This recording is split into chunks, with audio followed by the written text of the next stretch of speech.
সন্ধিয়া চাকি জ্বলাওঁতে এই এটা মন্ত্ৰ উচ্চাৰণ কৰক। ঘৰত সুখ শান্তি ধন বৃদ্ধি হ'ব। নমস্কাৰ নমস্কাৰ প্ৰিয় দৰ্শক, আশা কৰোঁ আপোনালোকে আটাইয়ে ভালে আছে, কুশলে আছে, নিজৰ নিজৰ লাইফত পুৰা বিন্দাছ আছে, ভালে আছে, ময়ো ভালে আছোঁ।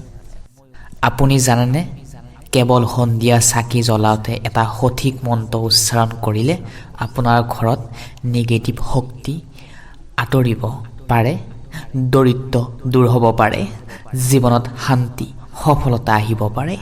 সন্ধিয়া পূজা প্ৰাৰ্থনা কৰাৰ সঠিক সময় কেতিয়া? বহুতৰ মনৰ মাজত এইটো ভাৱ থাকে, সন্ধিয়া চাকি জ্বলাওঁতে স্নান কৰাটো অত্যন্ত জৰুৰী নেকি?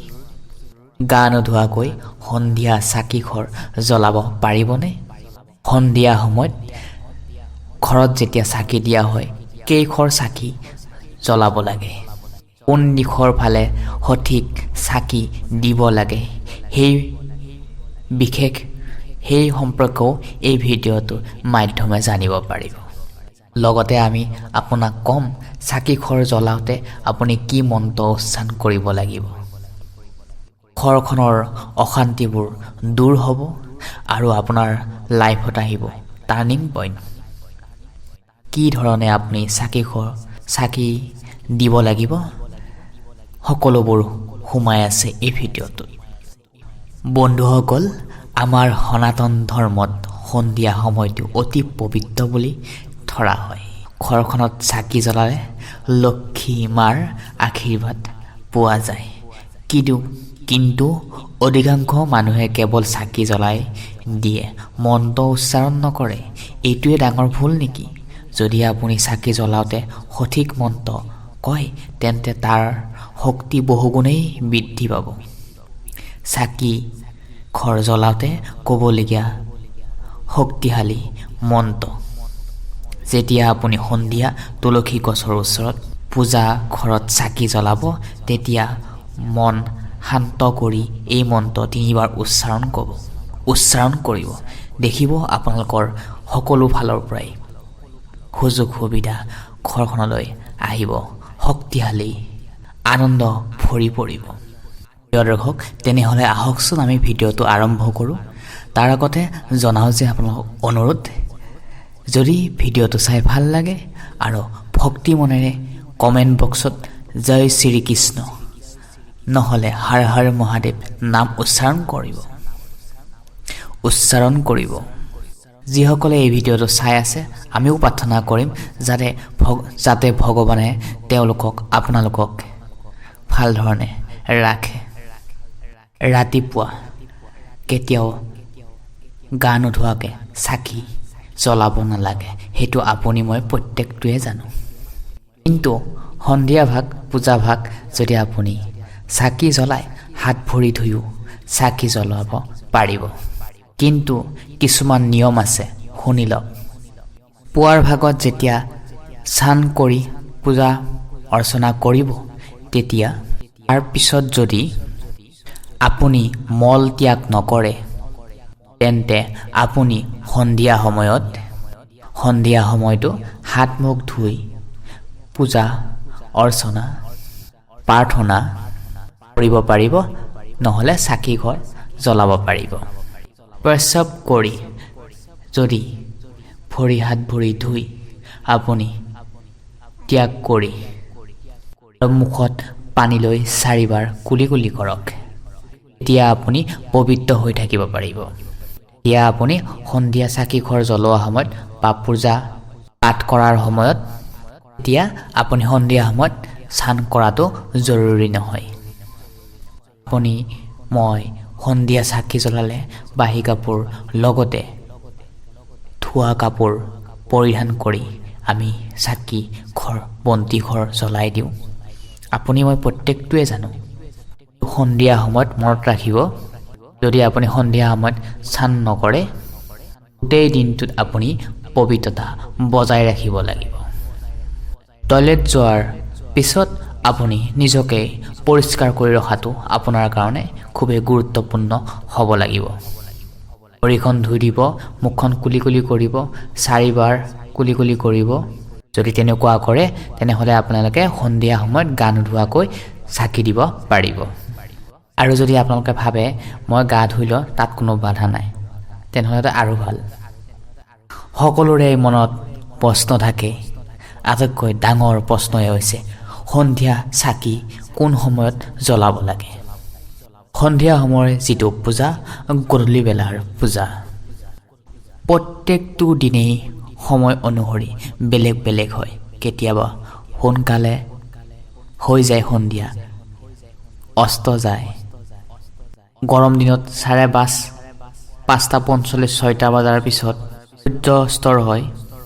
গৰমৰ দিনত, বিশেষকৈ গৰমৰ দিনত 6 বজাৰ পিছতেই সঠিক সময় পৰে বুলি ধাৰণা কৰা হয়।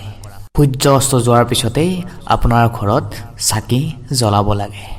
প্ৰত্যেকখন ডিষ্ট্ৰিক্টতে, প্ৰত্যেকখন দেশতেই সূৰ্য অস্ত যোৱাৰ টাইম টেবুল বেলেগ বেলেগ। কিন্তু মই এইটোৱে বুজি পাওঁ, যিখন দেশত বা যিখন ৰাজ্যত, যিখন ডিষ্ট্ৰিক্টত সূৰ্য অস্ত যায় আপুনি মোতকৈ ভালকৈ জানিব। সেয়েহে সেইখিনি সময়ত, সঠিক সময়ত পূজাৰ সময়ত চাকি জ্বলাটো অত্যন্ত শুভ বুলি মনা যায়।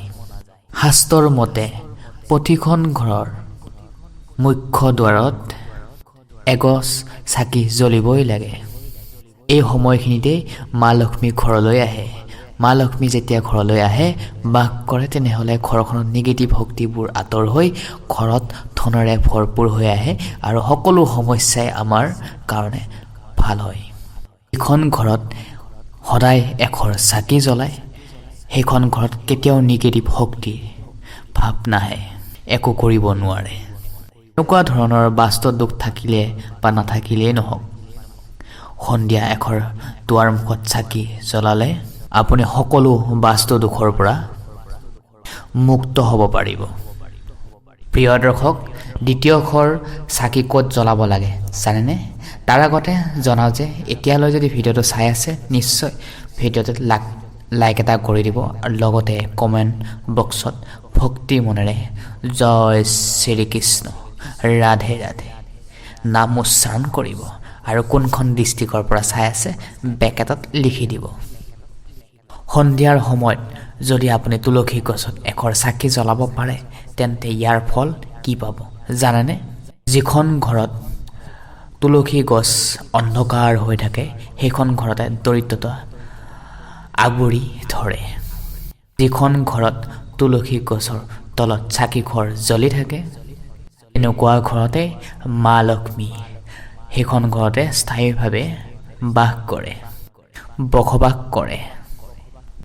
প্ৰিয় দৰ্শক, এই দুখৰ চাকি যদি আপুনি সদায় আপোনাৰ ঘৰত জ্বলায়, তেনেহ'লে সকলো নিগেটিভ শক্তি আপোনালোকৰ ঘৰৰ পৰা আঁতৰ হৈ ঘৰখনলৈ সুখ শান্তিৰে ভৰি পৰিব। আমি প্ৰত্যেকজন ব্যক্তিয়ে তেনে কাম কৰিব লাগে। মা লক্ষ্মী আপোনাৰ ঘৰখনলৈ আহিব, মা লক্ষ্মী স্থায়ী ৰূপে বাস কৰিব।